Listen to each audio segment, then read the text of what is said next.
भक्त और भगवान की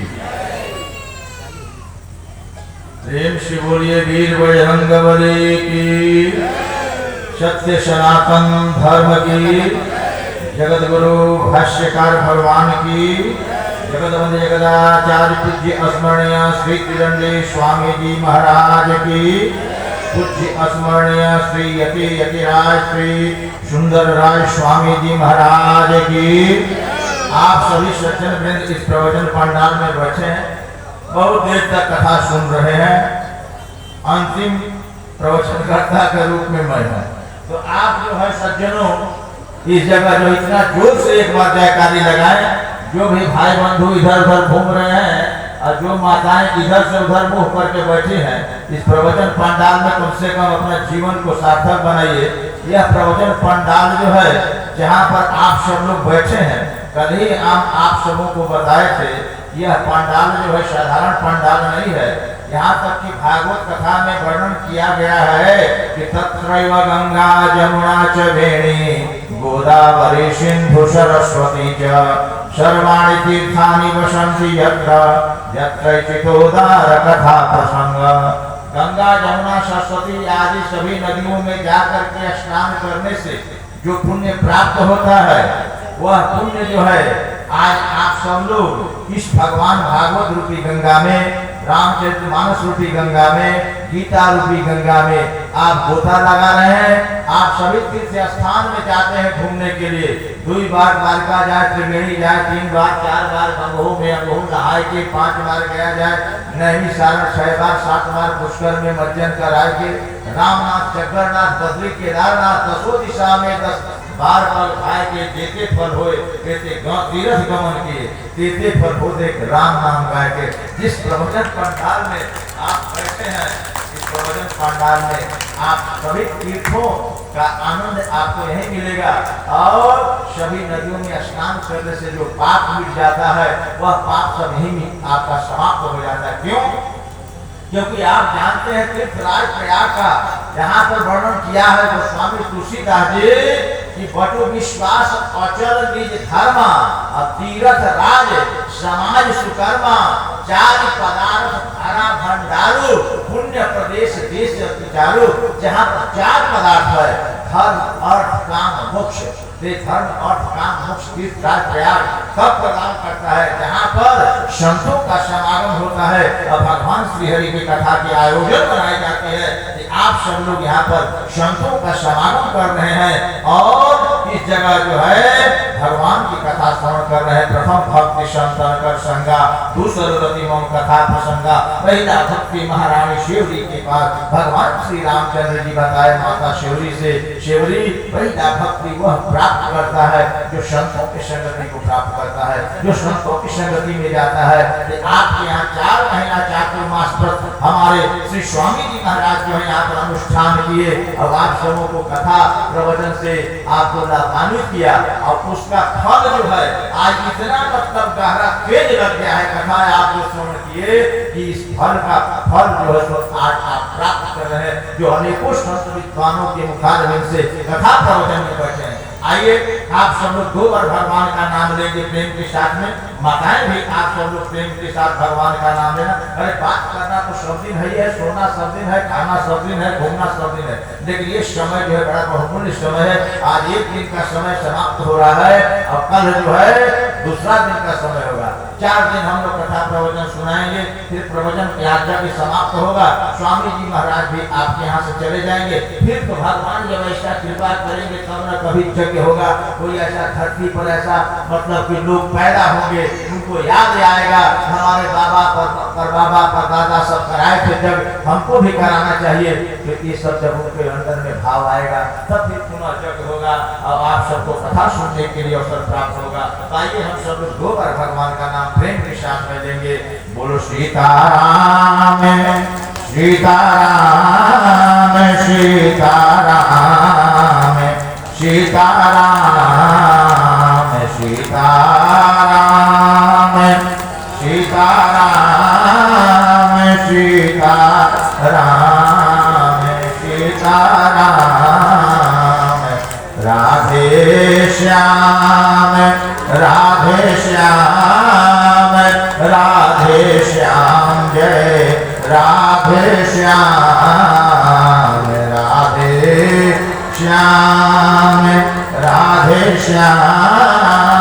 राधे श्याम जय राधे श्याम।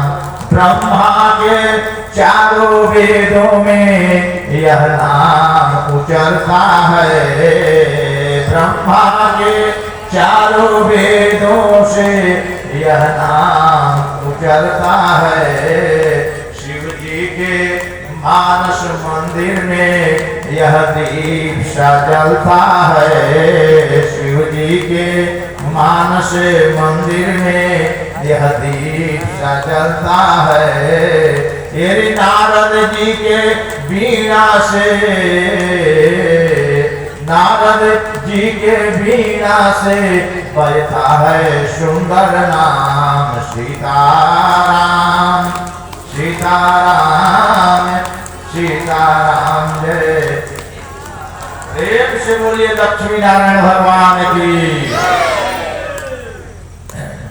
ये पहले यह बताया गया कि धराधाम सत्य है और बाद में बताया गया कि अर्थ काम सत्य है।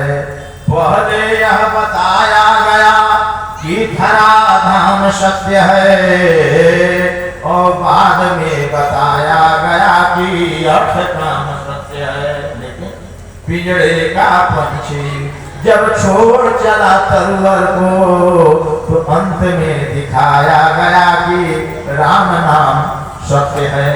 सज्जनों, जब हम जन्म लेते हैं तो जन्म लेने के बाद में माता पिता हम सबों को यही शिक्षा दिए थे, या आप भी अपने बच्चों को शिक्षा दिए होंगे कि बेटा यह तुम्हारी माँ है, ये तुम्हारे पिता है, ये तुम्हारे चाचा है, ये तुम्हारे दादा है, ये तुम्हारे मामा है, ये तुम्हारा घर है, ये तुम्हारा मकान है, ये तुम्हारा दुकान है। ये बताया जाता है, सब सिखाया जाता है कि तुम्हारा है। और फिर क्या दिखाया गया? ये तुम्हारा सब कुछ है, जितना भी देख लो सब तुम्हारा है। लेकिन अंतिम में जब पिंजड़े का पंछी जब छोड़ चला पिंजड़े को तो अंत में दिखाया गया राम नाम सत्य है। कितना बड़ा बिल्डिंग खड़ा हो जाए, कितना बड़ा मकान दुकान कंपनी कारखाना खड़ा कर दे, कितना बैंक बैलेंस खड़ा हो जाए, लेकिन कोई नहीं ये कहता कि बिल्डिंग इसका सत्य है। कोई कहता है मोटर गाड़ी सत्य है, बैंक बैलेंस सत्य है, मकान दुकान सत्य है। सब लोग यही कहते हैं कि राम नाम सत्य है। इसलिए भूत भाव भोलेनाथ भुवन भूषित भवानी कवि अखंड ज्ञान के भंडार आशुतोष भगवान शंकर कहते हैं कि कहूँ यदि अनुभव अपना सत हरि भजना जगत सब सपना। शंकर भगवान पार्वती से कहते हैं, पार्वती इस संसार में जो कुछ भी हम सब देखते हैं, जो कुछ भी हम उसे जमा करते हैं, जो कुछ भी हम संचय करते हैं, ये सब जो है तो मिथ्या है।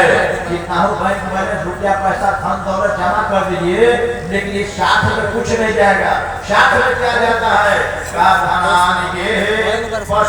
गोष्ठे नारी द्वारे सखाय श्मशाने देहस्थितायां परलोक मार्गे कर्मानुरूप गच्छति जीव एक। हम कितना हो कमाते हैं, धन यही रह जाता है, घर पर ही रह जाता है। हाथी घोड़ा जो भी है सब गौशाला तक रह जाते हैं। बैंक बैलेंस जो है बैंकों में रह जाता है, कुछ नहीं जाता।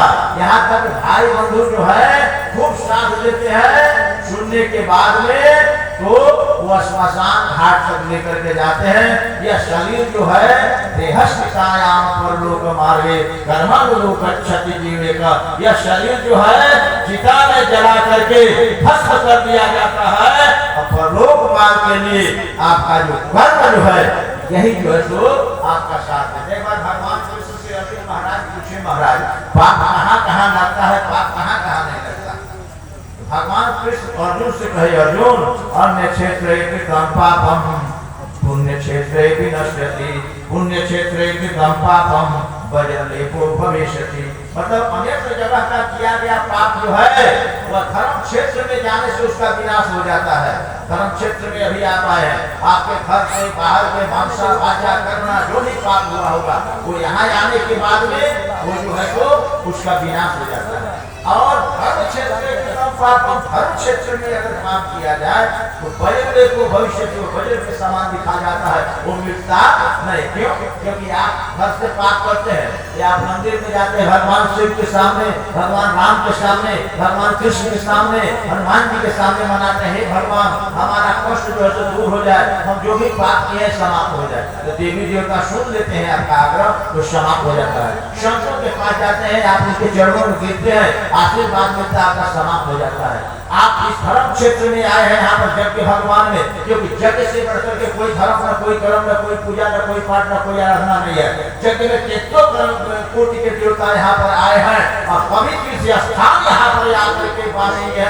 अगर इस धर्म क्षेत्र में आकर के अगर आप बात करोगे कि किसके पास जाओगे दुहाई बनाने की बात कर दो। अगर जज के सामने ही कोई मर्डर कर दे तो उसका गवाह कौन है? कोई मिलेगा गवाह? जज कौन देख रहा है? जज का दरबार है। इसलिए आपके लिए यहाँ भगवान शंकर कहते हैं कि अनुभव अपना सत हरि भजन जगत सब सपना। सत्य जो है भगवान का नाम है, भगवान का भजन है, भगवान का कीर्तन है, भगवान का स्मरण है। श्रवणम कीर्तनम विष्णु स्मरणम पाद सेवनम अर्चनम वंदनम दास्यम शाख्य महात्म निवेदनम। सर्वप्रथम इस जीव को जन्म लेकर के जो जीव आया है 84 लाख योनि में भ्रमण करने के बाद में बड़ा मुश्किल से इस जीव को जो है एक बार ब्राह्मण क्षत्रिय वैश्य शूद्र ये चारों जो वर्ण जो है ये चारों वर्ण में लोग आते हैं, ये मनुष्य योनि में आते हैं। इसलिए मनुष्य योनि से बढ़कर के कोई योनि नहीं। साफ लिख दिया गोस्वामी बाबा ने कि बड़े भाग्य मानुष तन पावा शूर दुर्लभ शब्द ग्रंथन गावा। इस जगह भगवान की कथा हो रही ये कहा नहीं जा रहा है किसी को ब्राह्मण कथा सुने क्षत्रिय न सुने, क्षत्रिय कथा सुने वैश्य न सुने, वैश्य कथा सुने शूद्र न सुने। ये संपूर्ण ये है भगवान की कथा सब लोग सुन सकते हैं, सब लोग भगवान के ध्यान कर सकते हैं, सब लोग भगवान की आराधना कर सकते हैं, सब लोग भक्ति कर सकते हैं। क्यों? क्योंकि भगवान शेवरी से कहे जिस समय महारानी शेवरी जो है भगवान श्री हरि के सामने चरण पखारने के बाद में आरती उतारने के बाद में भगवान को भोजन कराने के बाद में भगवान से निवेदन किया शेवरी अंतिम में, हे प्रभु, हे नाथ, हे नारायण, हे परमात्मा, हे अंतर्यामी अखिल कोटि कोटि ब्रह्मांड नायक करुणा निधान पारब्रह्म परमेश्वर, मैं आपसे यही निवेदन कर रही हूँ कि मैं पढ़ी लिखी नहीं हूँ, मैं जंगल में जन्म लिया, कुल भील वासियों के यहाँ मेरा जन्म हुआ, कुल किरातों के यहाँ रह करके मैं अपना भरण पोषण किया।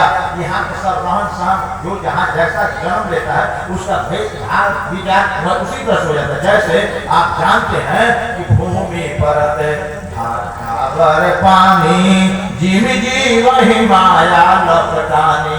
आकाश के बादल में बारिश करता है और बारिश जब होता है तो सामने जो से कोई बर्तन में तो पानी जो है बड़ा स्वच्छ निर्मल मिलता है, लेकिन वही पानी अगर आपके काली मिट्टी पर पड़ती है तो उसका रंग तुरंत बदल जाता है, काले रंग के उस पानी का रंग बन जाता है। लाल मिट्टी पर पड़ेगा लाल हो जाएगा, भूरे रंग के मिट्टी पर पड़ेगा भूरा हो जाएगा। जैसे मिट्टी में मिलता है वैसा उसका रूप रंग बदल जाता है। उसी तरह से यह जीव जिस योनि में जाकर के जन्म लेता है, गाय में, बैल में, पशु में, पक्षी में, कीड़ा में, मकोड़ा में, चोर में, डकैत में, जिसके घर में जहाँ पर जाकर के लोग जन्म लिया तो उसका स्वभाव चोरी करने वालों के घर में जीव जब जाता है तो उसका स्वभाव चोरी की तरह हो जाएगा, चोर के स्वभाव की तरह हो जाएगा। और जिसके घर में नित्य प्रतिदिन जीव का वध किया जाता है, मांस भक्षा भक्ष किया जाता है, उसके घर में जब जन्म लेगा तो उसका भी बाल बच्चा जो है उसी तरह से जन्म से तुरंत मतलब मारना काटना सीख लेते हैं। तो यहाँ पर जो है जिस घर में पूजा पाठ देवी देवता के आराधना होते हैं उसके घर के बाल बच्चे भी। अभी हम लोग बैठे हुए थे, एक छोटा सा बच्चा 5-7 वर्ष का था, एक बूढ़ा बाबा लेकर के आए थे, तो 3 माताएं बैठी थी। तो वो बचवा जो है करके हम लोग जितने थे यहाँ पर बैठे थे सबको मतलब प्रणाम किया, सबको गोल छू करके लगा। अब हम लोग 3 साल का 4 साल का बच्चा था, तो वो जो है प्रकार के संस्कार देखिए इसका दिया हुआ माता पिता का, अब किसी से डर नहीं रहता निर्भीक होकर के। तो हम लोग जो है तो देखे भाई कुछ प्रसाद है तो उसको मंगा करके सेव जो है दिए तो लेकर के खाने लगा, छिटा जाएगा उसको मोड़ करके ले जाओ। हम समझे कोई उसकी माँ बैठी होगी तो उसका बाबा बैठा हुआ था, बोला कि नहीं बाबा हम ही लेकर के आए, माँ इसकी नहीं है, उसकी माताएं बैठी तो हम समझे कि वही लेकर के आए होंगे। तो समझे कि संस्कार जो है जैसा आप बनाना चाहेंगे वैसा संस्कार बन जाएगा। इसलिए भगवान से निवेदन हमको करना चाहिए, हे प्रभु, हे परमात्मा, हे नारायण, अरे हमारा कर्म हो सेवा, हमारा कर्म हो सेवा, हमारा कर्म हो सेवा, हमारा धर्म हो सेवा, सदा ईमान हो सेवा, हो सेवक चर बना देना, सदा ईमान हो सेवा, हो सेवक चर बना लेना। हे प्रभु, हे परमात्मा, हे नारायण, हमारा कर्म जो है सेवा भाव का हो, हमारा धर्म जो है सेवा भाव का हो, हमारा ईमान जो है सेवा भाव का हो, हमारे अंदर में ऐसा भक्ति आप दो जिस भक्ति के द्वारा हम जो है अपने लिए मातृदेवो भव, पितृदेवो भव, आचार्य देवो भव, अतिथि देवो भव। आप जानते हैं जिस समय हमारे यहाँ विद्यार्थी जो है जाते थे जंगल में पढ़ने के लिए गुरुकुल में, और वहाँ पर स्कूल विद्यालय का कोई व्यवस्था नहीं था, गुरु जी जो पढ़ाते थे उनको जो है अंतिम में जब उनको विद्या दिया जाता था, अंतिम बार पूरा पढ़ाई समाप्त होने के बाद में घर लौटते समय उनको बताया जाता था विद्यार्थियों को, बेटा अब तुम जो है गृहस्थ आश्रम में जा रहे हो, गृहस्थ आश्रम के देवता जो है वो देवताओं को किस तरह से तुमको मानना है, वो देवता कौन कौन से हैं। पूछा विद्यार्थियों ने, हे गुरुदेव कौन देवता है, किसको कैसे मानना है। का बेटा पहला नंबर में जो माता ने तुम्हें जन्म दिया वो माता तुम जो है तो उस माता को देवता के समान समझना। मातृदेवो भव, पितृदेवो भव, आचार्य देवो भव, अतिथि देवो भव। आचार्य मतलब गुरु पुरोहित पंडित जो है वो आपके देवता कहते हैं। अतिथि देवो भव, देव जो अतिथि आ गए आपके दरवाजे पर उसे एक लोटा पानी, मुंह का पानी जो है कभी तुम कम मत करना, मुंह से जरूर बोलना। जब पहुंच गया अतिथि उसे बैठने के लिए जरूर व्यवस्था करना। अगर कुछ भी नहीं है तो आपके पास अगर गमछी है उसी को बिछा दीजिए, गमछी भी नहीं है तो आपके पास घास काट पुआल जो भी है उसको कहीं तुम्हारा बैठिए। आपके लिए तुरंत हम व्यवस्था करते हैं कि क्या करें, दूसरा आसन लाइए, बिछाइए, उसको बैठाइए। मतलब कि आपके पास गया है आशा लेकर के। जब भगवान की इच्छा होती है तभी कोई अतिथि या साधु संत महात्मा कोई आपके दरवाजे तक जाता है, और जब तक भगवान की इच्छा नहीं होगी तब तक कोई नहीं जाएगा। अब आप भगवान की इच्छा के विरुद्ध काम कर देते हैं, अगर कोई अतिथि गया आप उसे निरादर कर दिए तो वही जो है सो भगवान फिर आपके यहाँ से नजर नहीं लेते हैं। इसलिए मातृदेवो भव, पितृदेवो भव, आचार्य देवो भव, अतिथि देवो भव। अर्थात अंत में बताया जाता है बेटा दुनिया के जितने अनिंदनीय कर्म है, अर्थात दुनिया के जितने भी अनिंदनीय कर्म है उसी कर्म को करना चाहिए जो भी तुम्हारे पास है, और उसको श्रद्धाव्यम, श्रियाव्यम, हियाव्यम, संविधाव्यम, मैंने श्रद्धा के साथ अतिथि को सत्कार करो, संपत्ति के अनुसार दान दो, हृदय से दान दो और संकोच से दान दो। अगर हमारे पास ज्यादा रहता तो हम अतिथि को और बढ़िया प्रेम से सत्कार करते। सब जाते हुए करना चाहिए, लज्जा के साथ करना चाहिए, भय के साथ करना चाहिए, तब जो है आपका सेवा पूर्ण होगा। इसलिए भगवान श्री हरि से जिस तरह से महारानी शेवरी ने निवेदन किया, हे प्रभु मैं कोई उच्च खानदान में जन्म नहीं लिया, कुल किरात के जहाँ मेरा जन्म हुआ, मैं वीर जाति में जन्म लिया हूँ, मुझे स्तुति नहीं आता, मैं पढ़ी लिखी नहीं हूँ, मैं मूर्ख हूँ, और हमारे जैसे मूर्ख और अज्ञानी और नारी जो है इस जगत में नारी के रूप में मैं पैदा लिया हूँ। हे प्रभु हमारे लिए आप कोई ऐसा उपदेश दे जिस उपदेश से हमारा कल्याण हो। आपका स्तुति मैं कैसे करूँ। शेवरी जो हाथ जोड़ करके भगवान से कहते, हे प्रभु विषय विधिया स्तुति करो तुम्हारी, अवधम जाति मैं जड़मति नारी, अधमते अधम अधमयति नारी, अकीन महमय मति मंदय घारी, अधमते अधम।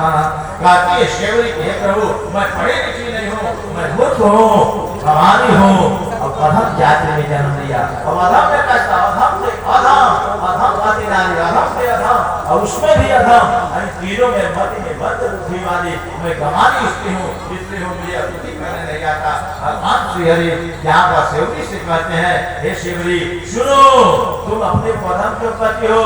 भगवान कहे दुनिया में इस मानव के यहाँ जो भी जन्म लिया है चाहे ब्राह्मण क्षत्रिय वैश्य शूद्र क्यों न हो लेकिन अपना कर्म जैसा पूर्व जन्म में किया है। कोई ब्राह्मण के यहाँ जन्म लिया कर्म जैसा किया है क्षत्रिय के यहाँ जन्म लिया जैसा कर्म है वैश्य के यहाँ जन्म लिया जैसा कर्म है वो शूद्र के यहाँ जन्म लिया। लेकिन वो मानव है मानव के लिए हमारे तरफ से हमारे संविधान में यह लागू है कि कोई भी हमारा भक्ति कर सकता है। इसलिए भक्ति बिन मुझको भावे न कोई मनुजे चाहे हो विप्र कुल माही उसका जन्म चाहे ब्राह्मण कुल में जन्म क्यों न लिया हो लेकिन अगर भक्ति नहीं है श्रद्धा नहीं है विश्वास नहीं है तो वह वस्तु मुझे नहीं प्राप्त कर सकता है। इसलिए हे शिवरी देखो मैं तुझे 9 प्रकार की भक्ति का ज्ञान देता हूँ। भगवान श्री हरि वस्तु शिवरी से कहते हैं कि सुनो नवधा भगति कहो तो ही पाही सावधान सुनु गुण मन माही। नवधा भगति मैं 9 प्रकार की भक्ति में तुमसे कहता हूँ तुम सावधान होकर के सुनो अपने हृदय में धारण करो। क्या कहा भगवान श्री हरि ने शिवरी महारानी के पास शिवरी से भगवान श्री हरि ने कहा यहाँ पर कि शिवरी देखो प्रथम भगति संतन कर संगा अदौशरति मम कथा प्रसंगा गुरुपद पंकज सेवा। तीसरी भगति अमा चौथी भगति मम गुण गणा करहि कपट तजिगान मंत्र जाप मम दृढ़ विश्वासा। पंचम भजन सुभेद प्रकाशा शतम शील विरति बहुकर्मा निरत निरंतर सज्जन धर्मा। सप्तम अब मोहि मैं जग देखे मोको अधिक संत कर देखे। अष्टम जथा लाभ संतोषा सपने नहीं देखिए परदोषा। नवम सरल सब संचलहीना मम भरोसा ही दर्शन देना। नवम एक होई नारी पुरुष सचराचर कोई शोभामिनी अति प्रियतम मोरे सकल प्रकार भक्ति दृढ़ तोरे। भगवान 9 प्रकार की भक्ति का वर्णन करते हैं। उसमें भगवान श्री हरि ने बताया भगवान श्री रामचंद्र जी शिवरी महारानी के यहाँ शिवरी देखो पहला भक्ति प्रथम भक्ति संतन कर संगा। तो जब शिवरी अपने घर से भागी और जंगल में गए तो शिवरी जो है पहला भक्ति जो है संतों का संगति किया। पहला भक्ति किसका संतों का। मतंग ऋषि के आश्रम पर गए और मतंग ऋषि के यहाँ रहे उनसे दीक्षा लिया और मतंग ऋषि के कही हुई बात को शिवरी अपने हृदय में धारण किया। प्रथम भक्ति संतन कर संगा और दूसरा कथा प्रसंगा जो भगवान के गुणों का गान किया करते थे शिवरी अपने हृदय में धारण किया करते थे। और गुरुपद पंकज सेवा मतंग ऋषि को जो गुरु बना लिया उनके चरणों की सेवा करते हुए भगवान को जब मतंग ऋषि ने कहा शिवरी अब तुम भगवान के अब मैं इस जंगल को छोड़ करके स्थान को छोड़ करके भगवान को प्रस्थान कर भगवान के पास शिवरी भगवान महाराज तो हम इसके सहारे इस जंगल में रहेंगे। तो मतंग ऋषि ने कहा शिवरी देखो एक दिन इस कुटिया पर प्रभु श्री परमात्मा का अवतार होगा तो भगवान श्री राम जो है आज तुम्हारे कुटिया पर दर्शन देने के लिए आएंगे। वही शिवरी जो है पूरे के पूरे विश्वास बना करके अपने आश्रम पर नित्य प्रतिदिन शिवरी जो है भगवान का ध्यान करते थे। जंगल के झाड़ू बहारू करते थे नित्य प्रतिदिन पूजा ला करके जंगल के फूल ला करके छोड़ करके जंगल को मतलब जंगल से ला करके पूजा करते थे और पूरे कुटिया मड़ई का साफ सुथरा करते थे।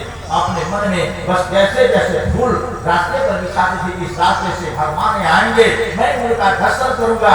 गुरु के बात पर विश्वास था शिवजी को भगवान आएंगे तो आएंगे क्योंकि हमारे गुरुदेव कह करके गए हैं। तो गुरु के वचनों के बाद बात मान करके शिवजी जो है वहां पर पूरा का पूरा एकदम अपने मन में सोच रहे क्या कहते शिवरी कहते अरे दीप जला के दिवाली मैं मनाऊंगी। दीप जला के दिवाली मैं मनाऊंगी।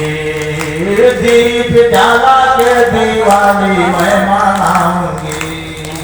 दीप जाला के दिवाली में ये राम आएंगे तो कुटिया सजाऊंगी, राम आएंगे तो कुटिया सजाऊंगी। मेरे झोपड़ी के भाग आज जाग जाएंगे, राम आएंगे। मेरे झोपड़ी के भाग आज जाग जाएंगे, राम आएंगे। मेरे झोपड़ी के भाग आज जाग जाएंगे, राम आएंगे। मेरे झोपड़ी के भाग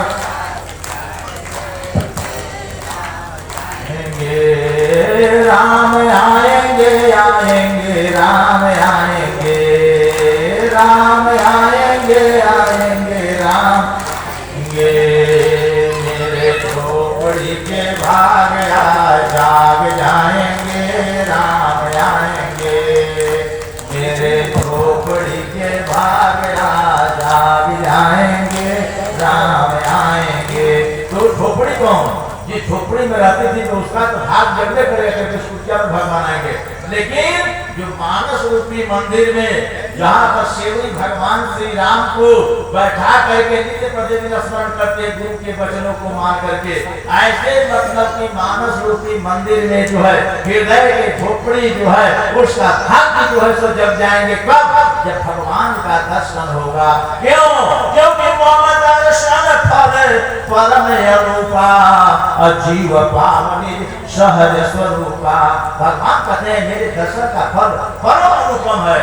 जो भी जीव हमारे दर्शन को करता है मेरा जो है सहज हमारे स्वरूप को प्राप्त करके मेरे धाम को चला जाता है। इसलिए उस सेवरी के यहाँ भगवान नवधा भक्ति का वर्णन करते हुए सेवरी से कहे सेवरी 9 प्रकार की भक्ति में जिनके अंदर एक भी भक्ति हो जाए तो हमारे धाम को चला जाता है। इसलिए जाति ही नया जन्म मही मुक्ति दिन स्नान महामंद मन सुख चाहता ऐसे प्रभु को विशाल। जो जाति से ही भूमि से परे नारी थी ऐसे नारी सेवरी को भगवान जो है अपने धाम पर भेज दिया। तो सज्जनों कहने का मतलब यह है कि भगवान का भक्त अगर जिस रूप में पुकार करे इसमें कोई ये नहीं कि ब्राह्मण क्षत्रिय वैश्य शूद्र जो है ये भगवान की कथा नहीं सुन सकता, भगवान की भक्ति नहीं कर सकता। क्योंकि सूर्य का प्रकाश सबके लिए है, दिन सबके लिए है, रात सबके लिए है, अन्न सबके लिए है, हवा सबके लिए है, पानी सबके लिए है, अग्नि सबके लिए है, संत महात्मा सबके लिए है। हमारे सुंदर स्वामी जो यज्ञ कर रहे हैं ये दिन घोष है। सनातन जो है तो हमारा हमेशा घोष करता है कि सर्वे भवन्तु सुखिनः सर्वे सन्तु निरामया सर्वे भद्राणि पश्यन्तु मां कष्टेषु भाग भय। इस संसार में कोई ऐसा जीव नहीं है जिसकी कामना नहीं की जाती है। ये हमारा जो सनातन के द्वारा कि सभी लोग सुखी हो, सभी लोग निरोग हो, सभी लोग अच्छे से रहे, सभी लोग जो फूलते फलते रहे। ये हमारे यहाँ के संत, हमारे यहाँ के धर्मात्मा, हमारे यहाँ के मनीषी, हमारे यहाँ के आचार्य यही जो उपदेश देते हैं। इसलिए समय का अभाव है। हमारे तो स्वामी जी जो है तो ये कहते महाराज आपका अंतिम में समय है आप बोलिएगा। तो सब लोग बोल रहे थे हमारा जो समय दिए थे कि आप 1-1.5 घंटा बोलिएगा तो उसमें आधा घंटा कम हो गया तो हुआ 1 घंटा। जब उसमें में बोलना शुरू हुआ तब और उसमें कमी हो गया, कहा 1 घंटा है। अब 1 घंटा में भी जब बोलने के लिए बैठा दिए तो फिर उसमें हो गया 30 मिनट और 30 मिनट में भी 10 मिनट चोरी चला गया तो बच गया 20 मिनट। अब 20 मिनट में हम क्या बोलेंगे? हम तो 2 घंटा 2.5 घंटा बोलने वाले वक्ता है सज्जनों। और आप सबों को जो भी है स्वामी जी का है आ गए दरस परस मज्जन पाना यही जो संत का दर्शन और संत का समागम जो है ये आप सब लोग जो कर रहे हैं माताएं भाई बंधु यही जो है सो आप सबों के जीवन की सार्थकता है।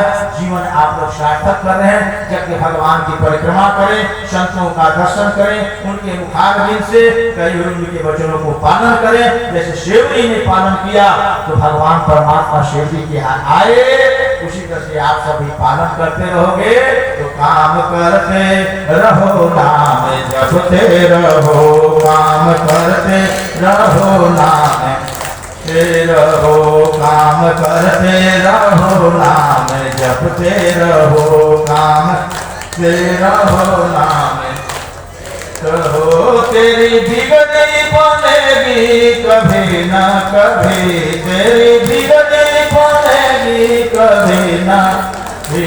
काम करते रहो नाम जपते रहो, काम करते रहो नाम बस करते कर्म करही विधि नाना, मन राखे श्री भगवाना। बस काम से अपना काम करते रहिए और मन में भगवान का भजन कीर्तन करते रहिए। और जो भी हम ज्ञान उपदेश आपको दिए, इस उपदेश को अपने हृदय में धारण अगर आप कर लेंगे, बताए हुए मार्ग पर अगर आप चलेंगे, आपका आपके बाल बच्चों का, आपके आने वाले पीढ़ियों का, आपको मरने के बाद है आपका पीढ़ी जो अच्छा काम करेगा तो लोग और परलोक जो है दोनों में नाम होगा। कुलम परिश्रम जानने की गाथा वसुंधरा भाग्यवती धन्या।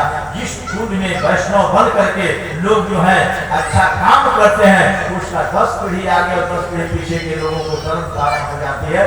तो ज्यादा विषय हम आप लोगों के बीच में हम नहीं बढ़ाएंगे, क्योंकि समय कैसा है उस समय के मुताबिक हम